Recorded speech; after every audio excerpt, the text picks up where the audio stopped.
What's going on, everybody, and welcome to Lane's Man Cave.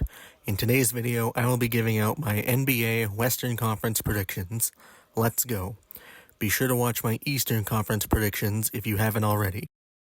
Coming in at the 15th seed, I got the Blazers. On paper, the Blazers are a talented team, with veterans like DeAndre Ayton, even though he's inconsistent, as well as Jeremy Grant, Robert Williams, and newly acquired Denny Avdia. But on the court, they are a mess. Scoot Henderson is going into year 2, but his shooting must improve in order to live up to that hype. And it doesn't help that he has to share the ball with Anthony Simons. Shaedon Sharpe has upside, but his role will be reduced. And they also have Delano Banton, which gives the Blazers a logjam of guards. At 14th, I got the Jazz.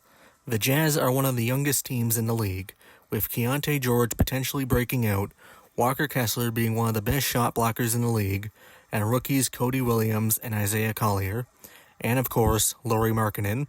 But when you're in the Western Conference, you're not going anywhere with that roster. At 13th, I got the Clippers. Losing Paul George will be significant. The Clippers brought in some role players like Kevin Porter Jr., Derrick Jones Jr., and Nicholas Batum, so they won't be near the bottom of the league. But now Kawhi is out indefinitely, leaving a 35-year-old James Harden as the team's number one option. And don't expect Rockets Harden to come back, because we are way past that. At 12th, I got the Warriors. Curry is coming off one of his worst seasons. Brandon Podziemski will be playing a bigger role with Klay no longer around, and they added Buddy Hield and DeAnthony Melton as depth pieces. But there is still a glaring hole for the Warriors, being that there are no true big men on the roster. Draymond is expected to start at center, but he's basically washed. Maybe they can get something out of Trace Jackson-Davis. At 11th, I got the Spurs. Victor Wembanyama is heading into year 2, and now he has the perfect teammate in Chris Paul. CP3 has always been known to raise the floor of every team he's been on, not to mention the progression of Devin Vassell, Jeremy Sohan, and rookie Stephon Castle. While the Spurs still have ways to go, they are definitely on the right path to becoming playoff contenders, and I'm expecting Wemby to make his first All-Star appearance and have an All-NBA caliber season. At 10th, I got the Kings. The Kings got DeMar DeRozan in a sign-in trade. However, they desperately needed defense, and DeRozan will not help with that. Keon Ellis is expected to have a bigger role, and as of right now, is the Kings' best defender. But when your best defender is a small guard, you're not going anywhere. De'Aaron Fox, Domantas Sabonis, Keegan Murray, and DeRozan all provide offensive firepower, but the Kings are the most lopsided team in the NBA.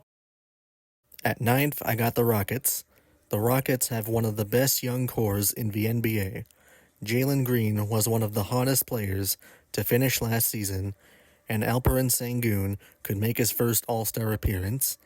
Amen Thompson has the tools to be good, but was one of the worst shooters last year. Cam Whitmore should have a bigger role, and rookie Reed Shepherd should be impactful right out of the gate. And the Rockets have veterans Fred VanVleet and Dillon Brooks, who improved their chances of winning now. And to top it all off, Ime Udoka is one of the NBA's best coaches. At 8th, I got the Pelicans. The Pelicans traded for DeJounte Murray, addressing their biggest need for a true point guard, meaning CJ McCollum gets to move back to his natural position at shooting guard, but they still have another big issue at center. Herb Jones is projected to start at center and is arguably the best perimeter defender in the league. But when you play in the same conference as Jokic and Anthony Davis, that won't cut it.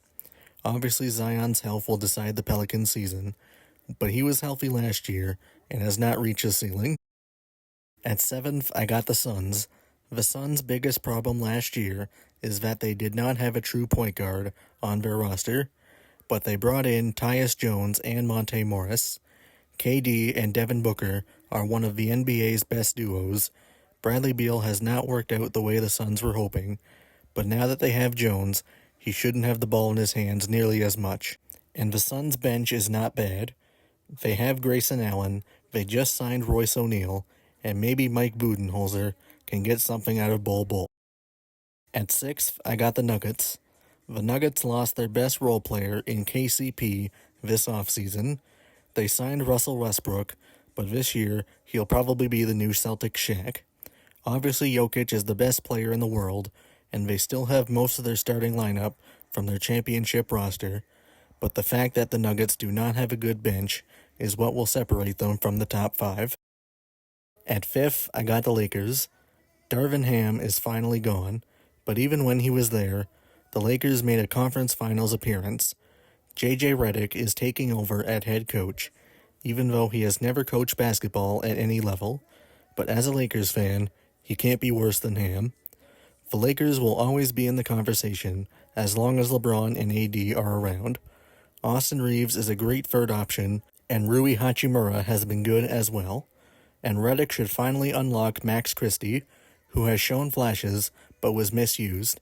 As for the rookies, Dalton Knecht is one of the most NBA-ready prospects in his class, and I'm not sure what to expect from Bronny in year 1, but he does have the in-game IQ to be good.